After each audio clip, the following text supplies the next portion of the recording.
Ya, ini tutorial untuk pembersihan distribusi air pada ice maker. Ini tipe 65 kilo bisa, 55 kilo bisa, atau 40 kilo juga bisa. Ini kita pakai obeng aja ya. Kita buka bagian tutup atasnya terlebih dahulu. Di tutup ini ada dua baut yang perlu kita buka. Lanjut kita buka tutup atasnya. Ini kita buka baut yang ada di samping evaporator atau cetakan. Di sini ada dua baut, perlu kita buka. Ya, kalau sudah bisa kita buka dan kita lanjut ke baut yang lain.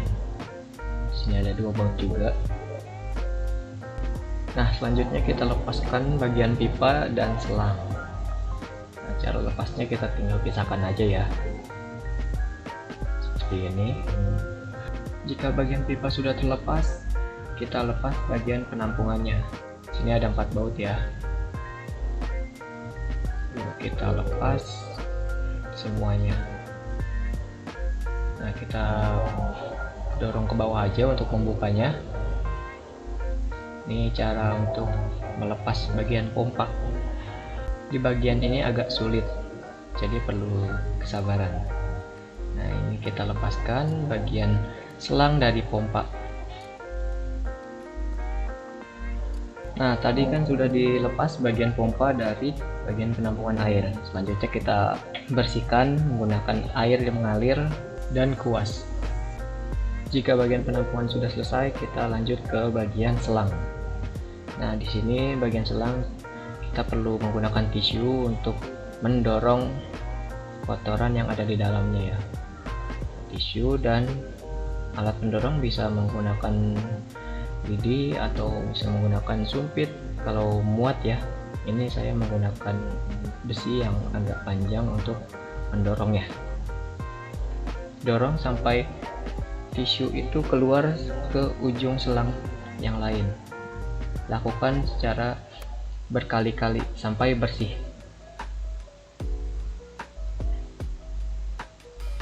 Nah, kita dorong lagi.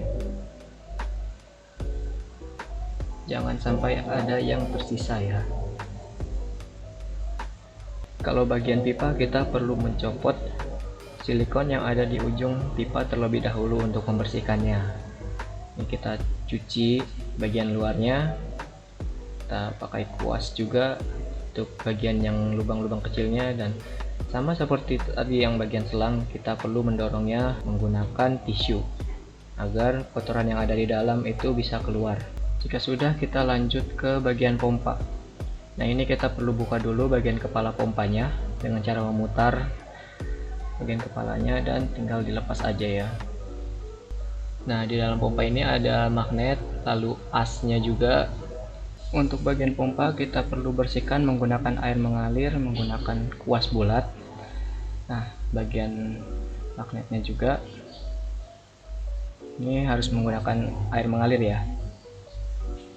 Enggak, kita bersihkan menggunakan sikat. Ini di sini ada bagian pelampung juga kita bersihkan. Ini bisa dicopot juga dengan cara membuka kuncinya lalu disikat sampai bersih. Bagian sensor ice pool juga perlu kita bersihkan, bagian bawah cetakan sampai benar-benar bersih. Nah, ini bagian cetakannya juga kita bersihkan. Kalau kasar itu otomatis es tidak akan turun. Itu bisa menjadi penyebab munculnya E2 atau error. Nah, jika sudah, kita pasang kembali bagian part-part pada pompa seperti as, magnet, dan tutupnya. Tutupnya seperti biasa ya, kita putar. Lalu kita sambungkan selangnya yang tadi sudah dibersihkan dan dicuci. Di sini saya menggunakan kabel tis untuk mengikat kabel pada pompa.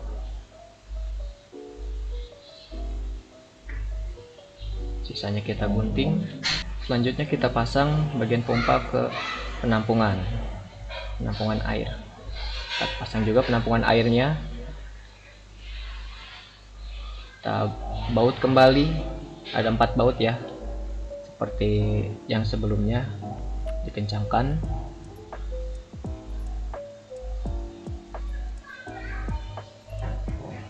Lalu kita pasang lagi penutup pelampung. Kita sambungkan lagi bagian selang ke pipa. Kita masukkan bagian pipanya. Nah, ini kita setting bagian pipa. Lubangnya itu di tengah-tengah cetakan. Jika sudah tersetting, kita bisa pasang dengan cara menekan bagian kanan pipa. Nah, kita tutup yang tadi yang di bagian samping, kita baut lagi, lalu kita tutup bagian atas dan kita baut kembali. Ada 2 baut, kanan dan kiri, di bagian belakang. Jika sudah selesai, mesin sudah bisa dioperasikan kembali. Nah, selamat mencoba.